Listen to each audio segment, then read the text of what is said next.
Hi friends, science and ടെക്കിന്റെ പുതിയൊരു വീഡിയോയിലേക്ക് സ്വാഗതം. നമ്മൾ ഇന്നൊരു സിമ്പിൾ എക്സ്പെരിമെന്റ് ആണ് ചെയ്യാൻ പോകുന്നത്. നമ്മൾ ഇന്നൊരു വാട്ടർ റോക്കറ്റ് ആണ് ഉണ്ടാക്കാൻ പോകുന്നത്. അപ്പോൾ അതെങ്ങനെയാണെന്ന് നമുക്ക് നോക്കാം. നമുക്ക് നേരെ വീഡിയോയിലേക്ക് വിട്ടാലോ. അപ്പോൾ ഇത് ചെയ്യാനായിട്ട് ആദ്യം വേണ്ട ഇതുപോലൊരു കുപ്പിയാണ്, പിന്നെ ഇതുപോലൊരു വാൽ ട്യൂബും വേണം. ആദ്യം നമ്മൾ ഈ കുപ്പിയുടെ അടപ്പ് എടുത്ത ശേഷം അതിലൊരു ഹോൾ ഇട്ട് കൊടുക്കാം. അതിനായിട്ട് സ്ക്രൂവോ അങ്ങനെ എന്തെങ്കിലും വെച്ച് ഒരു ഹോൾ ഇട്ട് കൊടുത്താൽ മതി. ഹോള് വലുതായി പോകാൻ പാടില്ല. ഇത് നമ്മൾ സൂക്ഷിച്ച് ഹോൾ ഇട്ട് കൊടുക്കണം. അപ്പോൾ അത് ഞാൻ നേരത്തെ എന്നൊരു അടപ്പിൽ ചെയ്തു വെച്ചിട്ടുണ്ട്.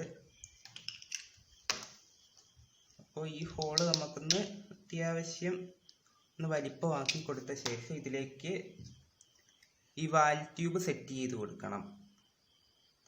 അതിനായിട്ട് ഇങ്ങനെ വാൽ ട്യൂബ് വെച്ച് തിരിച്ചാൽ മതി.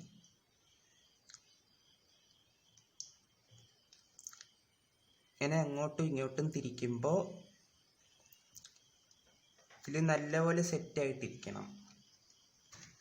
ഓക്കെ, ഇപ്പം നമ്മുടെ വാട്ടർ റോക്കറ്റ് റെഡി ആയിട്ടുണ്ട്. ഇനി നമുക്കിതൊന്ന് ടെസ്റ്റ് ചെയ്ത് നോക്കാം. അപ്പോൾ ഈ കുപ്പിയിൽ നമ്മൾ വെള്ളം എടുത്ത് വെച്ചിട്ടുണ്ട്. ഇനി ഇതിലേക്ക് എയർ പമ്പ് ചെയ്ത് കൊടുക്കണം. അതിനായിട്ട് ഇതുപോലൊരു സൈക്കിൾ പമ്പ് എടുത്ത്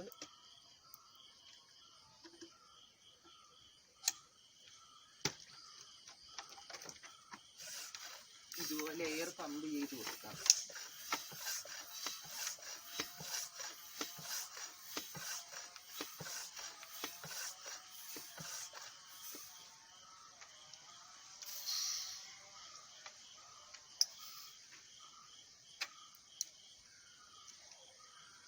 അപ്പോൾ ഇത് നല്ല പ്രഷറായിട്ടിരിക്കുകയാണ്. ഇനി ഇതൊന്ന് തുറന്നു വിട്ട് നോക്കാം.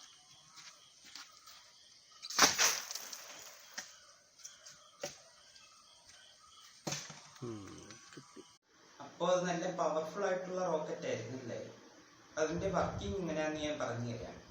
ഇത് വർക്ക് ചെയ്യുന്നത് ന്യൂട്ടന്റെ 3ാം ചലന നിയമം പ്രകാരമാണ്. അതായത് അതിൽ നമ്മൾ പ്രഷർ കൊടുക്കുമ്പോൾ അത് പുറത്തേക്ക് പോകാൻ ഒരു ടെൻഡൻസി കാണിക്കും. അപ്പോൾ നമ്മളത് പെട്ടെന്ന് തുറന്നു വിടുമ്പോൾ ആ വെള്ളം മുഴുവൻ പുറത്തേക്ക് തെറിക്കും. അപ്പോൾ അത് ആ ബോട്ടിലിനെ മുമ്പോട്ട് തള്ളിയ ശേഷമാണ് വെള്ളം പുറത്തേക്ക് വരുന്നത്. ഇനി മറ്റൊരു ചോദ്യം വരുന്നത് എന്താണെന്ന് വെച്ചാൽ, വെള്ളമില്ലാതെ വർക്ക് ചെയ്യുമെന്നാണ്. അതേ, വെള്ളമില്ലാതെ കാറ്റടിച്ചാലും അത് വർക്ക് ചെയ്യും. പക്ഷേ വെള്ളം ഉപയോഗിക്കുമ്പോഴാണ് നല്ല പവർ കിട്ടുന്നത്. കാരണം എന്താണെന്ന് ചോദിച്ചാൽ, ഈ വെള്ളത്തിന് വായുവിനേക്കാൾ buoyancy കൂടുതലാണ്. അപ്പോൾ ഇവിടെ ഫോഴ്സ് കൂടും. അപ്പോൾ ഞാൻ പറഞ്ഞു മനസ്സിലായെന്ന് വിചാരിക്കുന്നു. വീഡിയോ ഇഷ്ടപ്പെട്ടാൽ ലൈക്ക് ചെയ്യുക, ഷെയർ ചെയ്യുക, ചാനൽ സബ്സ്ക്രൈബ് ചെയ്ത് ബെല്ലൈക്കൺ ഓൺ ആക്കി വയ്ക്കുക. Bye guys.